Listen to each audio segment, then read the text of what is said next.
Mga kabunyog, mga kababayan, welcome dito sa aking bagong segment. Ito pong segment kong ito, dito po ito sa Attorney Ricky Tumutorgo YouTube channel natin at sa ating Attorney Ricky Tumutorgo Meta page.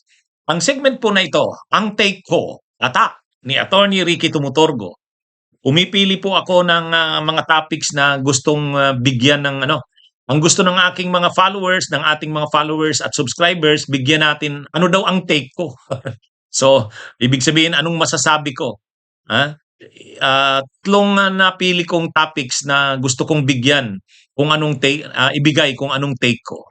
Una, ano bang nangyayari? Ha? Ano ba? Mayroon bang namumuong bangayan? Si DPWH Secretary Vince Dizon at si dating Speaker Martin Romualdez. Bakit? Ay inanunsyo ni DPWH Secretary Vince Dizon. Nangunguna dun sa listahan ng nirekomendan nilang kakasuhan si dating Speaker Martin Romualdez. Ano bang ibig sabihin nito? Anong take ko diyan? 'Yun. Pangalawa, nanapok. Sinapok ni Guma. Sinapok ni Guma yung president ng Philippine Fencing Association. Pwede daw kasuhan si Guma ng ethics ethics complaint. Anong take ko diyan? Yan. Pangatlo, wala pa rin si dating secretary ng DPWH Bunuan. Dapat December 17, balik na siya ng bansa. Anong take natin diyan? Okay. So unahin natin 'to. Noong isang araw, nag-press briefing si DPWH Secretary Vince Dizon at inanunsyo niya doon, mayroon pa siyang PowerPoint presentation. Pinakita niya doon yung 87 na pangalan ng mga individuals na ang iba doon nakasuhan na pero karamihan doon kakasuhan pa lang. Yan daw yung nirekomenda ng DPWH o ng kanilang opisina na mga dapat kasuhan dito sa anomalya sa flood control. Kaya lang, ang medyo controversial doon, nangunguna sa mga pangalan na nandun, si dating House Speaker Martin Romualdez. yun ang medyo controversial doon sa presentation ni DPWH Secretary Vince Dizon. Nangunguna yung pangalan, nauna pa nga sa pangalan ng mga senador nandun din yung pangalan ni Senador Jingo Estrada, Senador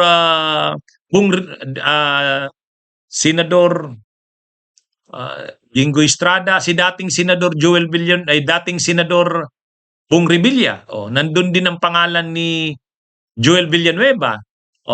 Pero ang kapansin-pansin doon, nangunguna yung pangalan ng speaker.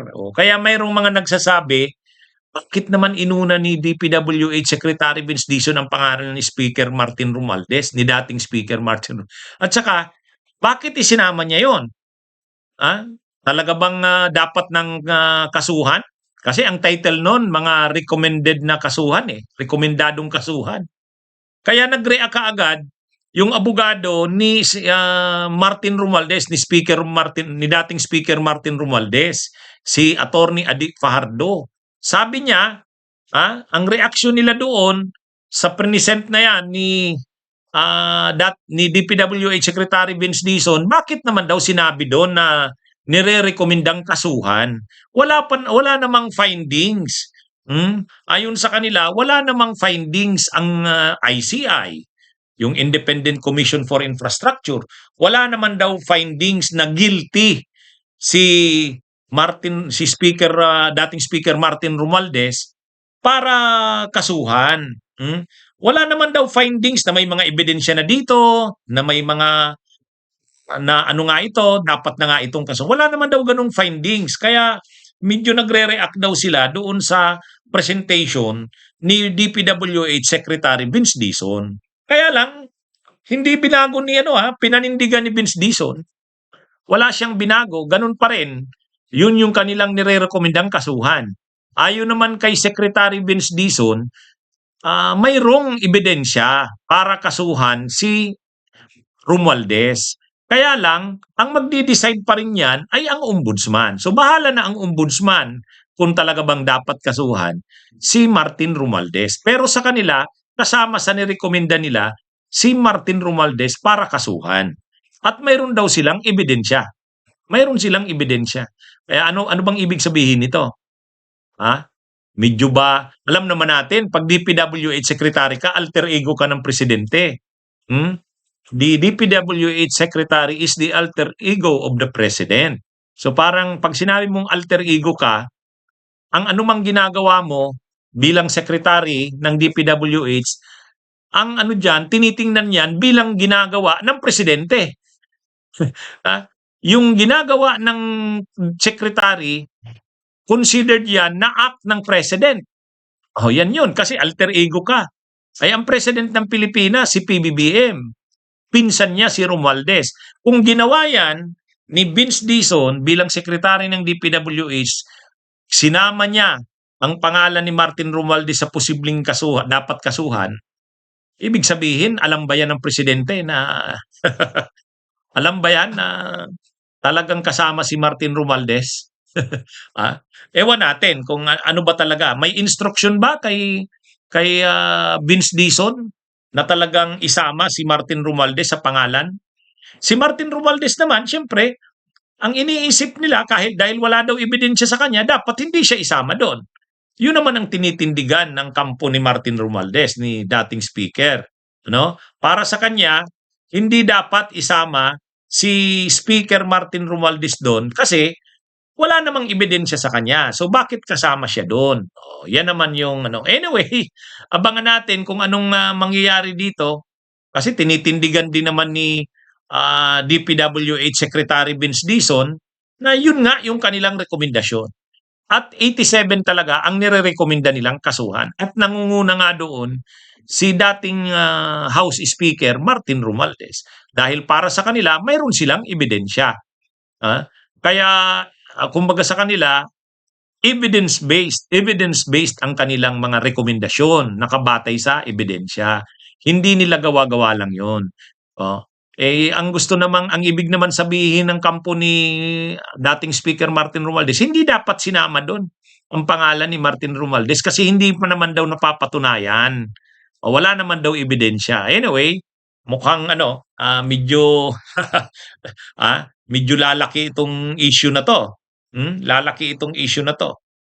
Kasi pinapanindigan ng DPWH, walang mali sa ginawa nila. Talagang yun ang listahan ng nirerekomenda nilang mga dapat kasuhan. At nangunguna nga doon sa listahan si dating Speaker Martin Romualdez. At mayroon daw silang ebidensya. Kung ano yun, sinabmit na daw nila sa ombudsman eh. Kaya ang bola ngayon nasa ombudsman na. Aabangan natin ngayon. Aabangan natin ngayon sa ombudsman. Kasuhan kaya ng ombudsman si dating House Speaker Martin Romualdez? Yan yung malalaman natin.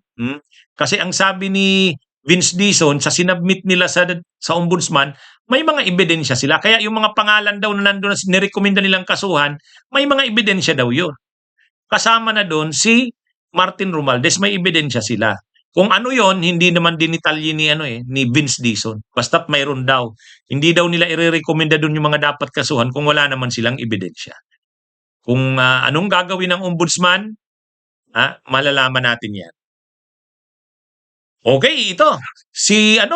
Si Congressman Richard Gomez, kilala sa pangalang Goma, nalalagay ngayon sa kontrobersya mga kabunyog, mga kababayan. Ang kontrobersyang kinasasangkutan ni Richard Gomez o ni Goma ay sinapok. Yun talaga yung term. Sinapok, ginanyan no? Nakita ko yung video niya. Napanood ko yung video niyan. Ano yon? Sa video na yon, may isang matandang lalaki, tapos sa likod niya may isang lalaki rin. Yung nasa likod, sinapok yung nasa unahan. Tumingin yung matanda na lalaki, pero hindi siya nakipagtalo, hindi siya nakipag-away. Lumakad na rin siya palayo. Tapos yung lalaking nanapok, pinigil na rin ng ibang mga tao. Ngayon, nalaman natin na yung palang sinapok ay yung presidente ng Philippine Fencing Association. Philippine Fencing Association. At yung nanapok, ah, ay si Congressman Richard Gomez. Ito kasing si Richard Gomez, si Goma, ang hobby nito, ang sports nito fencing. Fencing, oo. Magaling, magaling ito. Dati rin siyang president ng Philippine Fencing Association. O ngayon, dahil dati siyang president ng Philippine Fencing Association at yan talaga yung sports niya, hilig niya yan, hmm, sumama siya dito sa Southeast Asian Games, kasama ng Philippine delegation. Kaya lang, ang paliwanag ni Richard Gomez, ni Goma, sinapok niya raw itong president ng PFA kasi napikon daw siya sa ginawa nito.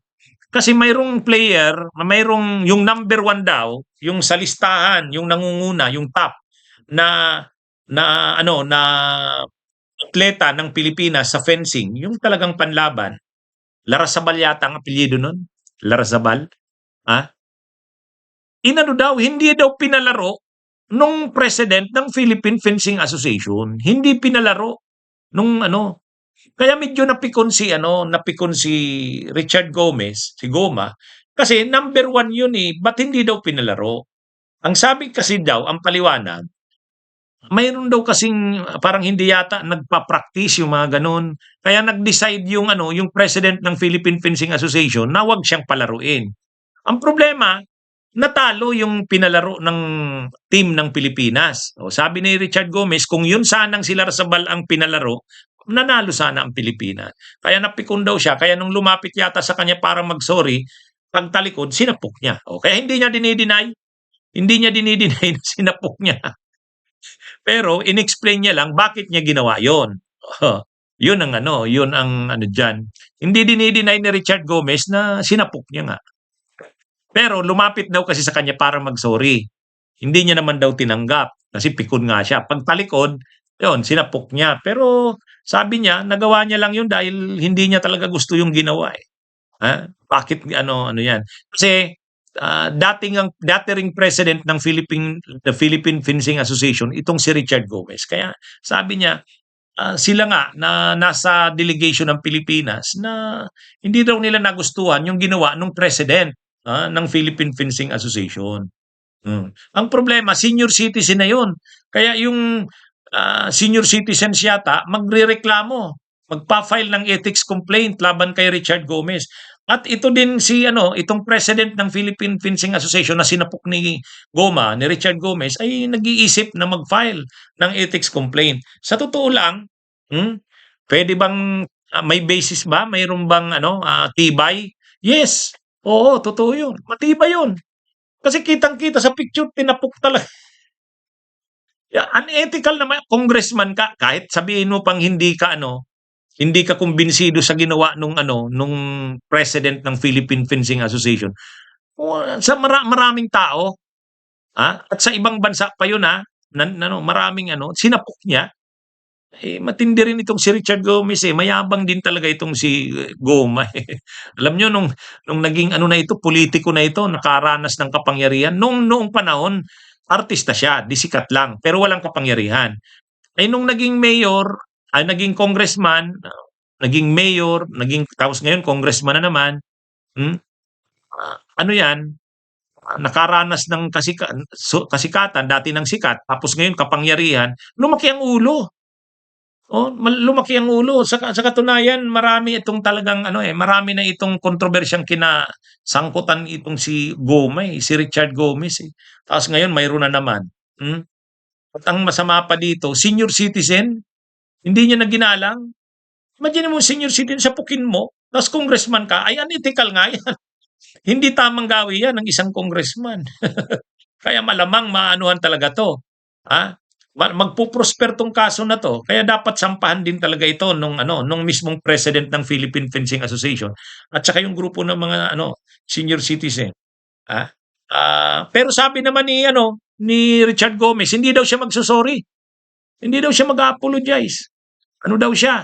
At plano niya rin daw sampahan ng reklamo itong president ng Philippine Fencing Association. Talagang matigas din itong si Goma. Matigas na Goma yata ito. Hindi.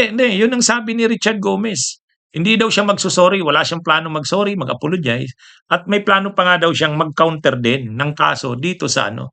Kasi talaga daw hindi niya gusto yung ginawa ng nasabing president ng Philippine Fencing Association. Anyway, abangan natin kung anong mangyari dito, pero kung sa tanong, mag-prosper kaya ang kaso, matibay yun. Yung ginawa na yun ni Richard Gomez, unethical yun. Hindi tamang gawi yun ng isang congressman. Lalo pa, ah, ano yun eh, maraming tao. Kumbaga, sapukin mo yung isang matanda. Hindi mo na nirespeto. Ha? Siya pa naman mambabatas. Di ba mambabatas sila yung gumagawa ng mga batas? At ang isa sa mga batas na ginawa nila ay yung pagrespeto, paggalang sa senior citizens. Ha? Ano yan? Mayroon nga akong kakilalang abogado. May sinabi lang na hindi maganda sa senior citizen. Ha? Hindi pa nga sobrang bastos yun. Pero na ano yun, nasuspinde yung kaibigan kong abogado. Kakilala kong abogado, ilang buwan na nasuspinde yun. Hmm? Ano yun ha? Tungkol sa kaso yun. Hindi nga lang, hindi naman mura yun. Hindi minura yung senior citizen. O pero na ano, na disiplina yung lawyer. O kaya ito pa, congressman ka. Oh, napaka-unethical nung ginawa mo na yun. Kung sabihin mo pang napikon ka, pero hindi pwede yun, sapukin mo yun. Ibang klase rin tong si Guma. Kaya tama lang yun, sampahan siya ng ethics complaint. Sa tingin ko, magpuprosper yan.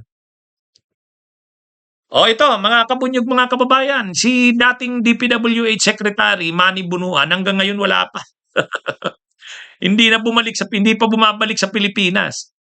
Nagpaalam yan, luluwas ng Pilipinas, pumunta ng Amerika kasi magpapagamot daw yung asawa. Ngayon gusto niya, nandun siya sa pagpapagamot ng kanyang asawa. So parang mag-a-assist siya. Kaya sinamahan niya yung asawa niya. Ang paalam niya, babalik siya December 17. Ano na ngayon? Wala pa rin. Oh, ano bang plano? Hindi na babalik? Tulad rin ba ni Saldico? ha? Ang alam niya naman na nang umalis siya, marami ng kontrobersya at nadadamit yung pangalan niya. Actually, mga ilang panahon lang pagkaalis niya, ilang linggo lang yon, nag-appear sa Senado si dating DPWH Undersecretary Bernardo at binanggit yung pangalan niya. Binanggit yung pangalan niya ni dating DPWH Secretary Manny Bunuan. Kaya actually kasama ni dating DPWH Undersecretary Cabral, pinangalanan ni Bernardo. Si Cabral, si Bunuan, oh. Kaya itong si Manny Bunuan, talagang ano ito, nirekomenda rin itong kasuhan. Nirekomenda rin itong kasuhan si dating DPWH Secretary Manny Bunuan. Iwan natin kung babalik yan. Pero malamang hindi. Hindi. Pero wala pang paabot si Manny Bunuan kung bakit hindi nasunod yung schedule niyang bumalik ng bansa. Kasi dapat December 17 eh. ha? Ito, dapat maging leksyon na rin ito sa gobyerno. Dapat hindi basta-basta pinapayagang bumiyahe ang mga nakalagay ng pangalan sa iniimbestigahan. Kasi ito eh, lalo na, kaya nga yung mga, tama yung sinabi ni Ombudsman Boying Rimulya nung nagpapaalam din si Jinggoy, sabi wag nang payagan ni Senate President Soto kasi baka hindi na naman bumalik yan. Ang isa-isang natatakasan ang gobyerno ng mga kontrobersyal na nasasangkot sa anomalya. Paano mapapanagot yung mga yan kung takas ng takas sa bansa? O tulad ngayon, leksyon na naman itong kay Bunuan na to. Pwedeng sabihin ng na resigned naman na siya bilang DPWH Secretary, private citizen na siya, so hindi na siya pwedeng pigilan na lumabas ng bansa. Pero ano pa rin yan eh, kumbaga nirekomenda na yan ni Boying Rimulya, mayroon na siyang listahan ng mga taong dapat i-monitor ang mga galaw. Kasama na yan si Bunuan. Lalo pa ngayon na punta na sa kanila, kila Bunuan, kila Cabral, ang mga kasong ito. Kaya nga si dating DPWH UC Cabral nagulo na, natuliro na ang isip dahil sila na yung susunod na mga binabanggit na kakasuhan. Itong si si dating DPWH Secretary Manny Bunuan ay kasama na sa mga nababanggit na kakasuhan. Sa kanila na. Sila na yung mga senador, kongresista, mga officials ng DPWH. Kaya ito. At saka, hindi naman simple ang naging papel ni Bunuan. Nung una kasi, nung hindi pa yan nagre-resign, ayaw niya ngang mag-resign, di ba? Pinapanawagan na ng mga tao noon, mag-resign na si Bunuan. Hindi. Ayaw sanang mag-resign yan. Ang paulit-ulit niyang sinasabi ni Bunuan, I serve at the pleasure of the President.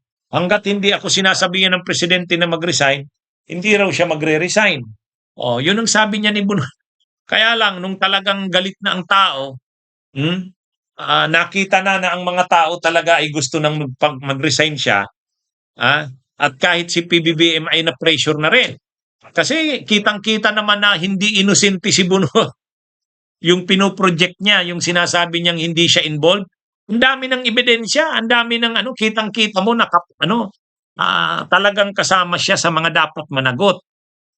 Nung bandang huli na ang dami ng ebidensya laban sa kanya, napilitan na siyang mag-resign.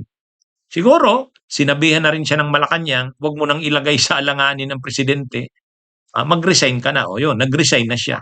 Sunod niya, nag-resign na rin yung si UC Cabral. Pero tapos niyan, nung nag-appear na sa Senado si dating DPWH Undersecretary Bernardo, binanggit na ang pangalan ni Bunuan, binanggit na ang pangalan ni Cabral. Ngayon, habang nasa US siya, siyempre nalaman na ni Bernardo yon, ay ni Bunuan na nabanggit na ang pangalan niya. Kaya siguro nag-iisip, wag nang bumalik sa Pilipinas. Ang malungkot lang dito, nang tinanong ang Malacanang kung anong masasabi sa hindi pagbalik ni Bunuan, wala pa raw masasabi ang Malacanang. Ay dapat mayroon na. Dapat ang Malacanang mayroon ng strong na words o salita. O dapat sabihan na si Bunuan na harapin niya ang problemang ito. Kahit resigned na siya, pero dapat hindi niya naman ilagay sa alanganin ang gobyerno ni PBBM. Dapat panagutan niya, harapin niya kung ano man ang sa kanya, ang issue sa kanya, ang aligasyon sa kanya. Kaya dapat kasi napanood ko, tinanong si Yusek Claire Castro, ano daw bang masasabi sa hindi pa pagbabalik ni Bunuan? Sabi niya, wala pa daw. Wala pa raw silang masasabi. Wala pang masasabi. Kahit ipanawagan man lang nila kay Bunuan na umuwi na ng Pilipinas, harapin ang problema niya. Kasi, bagamat resigned na siya, pero naging cabinet secretary siya. At sa panahon ni PBBM, 2022 to 2025, sa buong panahon ng yung kontrobersya ng flood control sa panahon ng administrasyon ni PBBM, si Manny Manuel Bunuan ang niyan, responsable niyan. Kaya hindi pwedeng hindi siya managot yan at hindi niya pwedeng harapin yan. Pag hindi hinarap yan, hindi niya napanagot si Bunuan, tapos yung mga officials din tulad ni Amina Pangandaman, si Lucas Bersamin, hindi rin, ay magagalit ang tao niyan. Magagalit ang tao niyan. Ang panawagan niya, managot ang lahat ng sangkot. Sino ba ang DPWH Secretary sa panahon ni PBBM nang nangyari ang lahat ng to? Si Bunuan yun. At ayon kay Roberto Bernardo, tumanggap ng mga kickback si Bunuan. Gayon din si Cabral. So seryoso yung mga aligasyon na yan. Hindi pwedeng hindi niya yan harapin. Hindi pwede.